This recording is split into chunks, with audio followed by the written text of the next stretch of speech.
Tahukah kalian, lahan yang kini dibangun Masjid Raya Jakarta Islamic Center atau JIC di Kelurahan Tugu Utara, Koja, Jakarta Utara, ternyata menyimpan kisah masa lalu yang cukup kelam. Mungkin bagi sebagian anak yang lahir pada era milenial tak mengetahui bila di lahan berdirinya Masjid Raya yang sangat megah itu, dulunya bekas lokalisasi prostitusi terbesar se-Asia Tenggara, yang dikenal dengan sebutan Kramat Tunggak.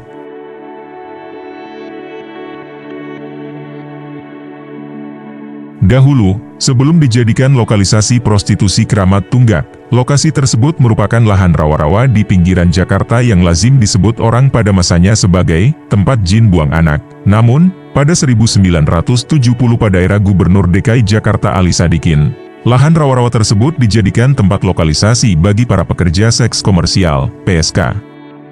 Kepala Subdivisi Informasi Komunikasi Jakarta Islamic Center, Paimun Abdul Karim menuturkan, awal mula lahan tak terurus itu dijadikan tempat lokalisasi prostitusi, atas keresahan Gubernur Ali Sadikin. Pasalnya, pada 1960 hingga periode 1970-an, sangat marak praktik prostitusi di jalanan. Gubernur Ali Sadikin kemudian melakukan studi banding ke Bangkok, Thailand, untuk belajar bagaimana cara menertibkan masalah sosial tersebut.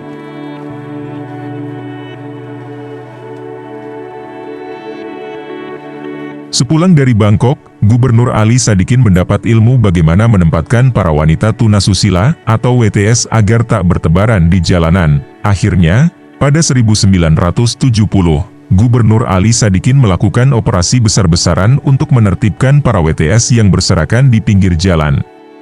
Kemudian, Ali Sadikin menjadikan Kramat Tunggak sebagai tempat penampungan sementara para wanita malam untuk dibina dan kemudian dikembalikan ke tengah masyarakat. Saat itu tercatat ada 300 PSK dan 58 germo yang ditertibkan ke kawasan Kramat Tunggak. Mereka itu ketika dipindahkan dibuatkan rumah bedeng. Kayak kompleks perumahan ada tempat parkirnya, jadi nggak sembarangan ada desainnya gitu, kata Paimun.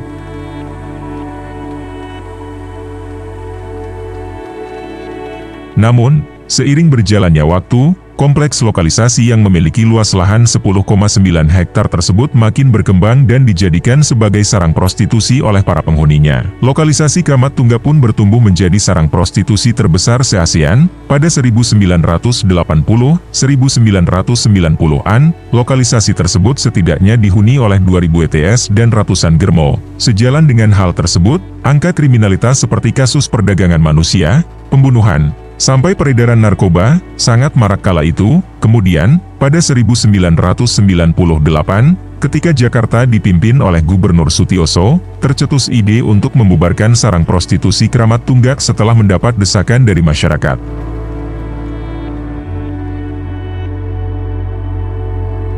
Saat itu, Kramat Tunggak yang saat ini menjadi wilayah Kelurahan Tugu Utara, sudah menjadi permukiman warga. Pada 1998, Sutioso mengeluarkan surat keputusan atau SK Gubernur, agar wilayah Kramat Tunggak dapat dikosongkan dalam waktu 1 tahun.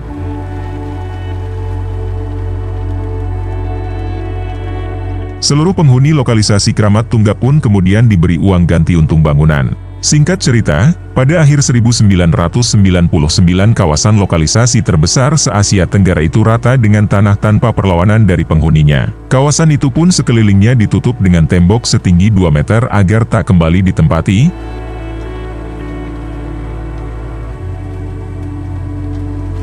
Setelah melalui diskusi dan nasihat para ulama, kemudian, lahan kosong Kramat Tunggak diputuskan bakal dibangun Jakarta Islamic Center. Paimun menuturkan, gagasan itu diperkuat ketika Sutioso berangkat umroh ke Mekah, Arab Saudi. Kemudian Sutioso berangkat ke Amerika Serikat untuk bertemu dengan Azumardi Asra yang saat itu menjabat sebagai Rektor UIN Syarif Hidayatullah untuk konsultasi terkait pembangunan Masjid Raya.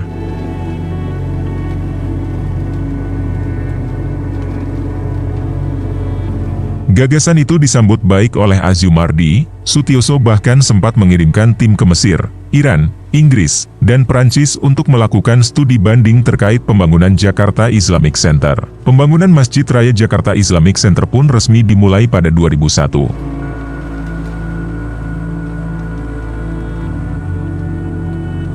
Setahun kemudian, pada 2002, Masjid Raya Jakarta Islamic Center dipakai untuk salat Jumat berjemaah pertama kalinya. Setahun kemudian Jakarta Islamic Center diresmikan oleh Sutioso pada 4 Maret 2003, dengan total biaya pembangunan dan perawatan hingga 700 miliar rupiah. Jakarta Islamic Center akhirnya bisa berdiri hingga saat ini dan menjadi salah satu pusat peradaban agama Islam terbesar di Indonesia.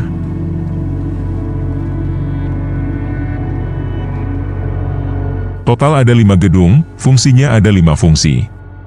Fungsi peribadahan atau spiritual, fungsi pendidikan dan latihan, fungsi sosial budaya, fungsi informasi dan fungsi bisnis. Tutur Paimun Abdul Karim mengakhiri kisah berawal dan tamatnya riwayat tempat maksiat terbesar di Indonesia yaitu Kramat Tunggak.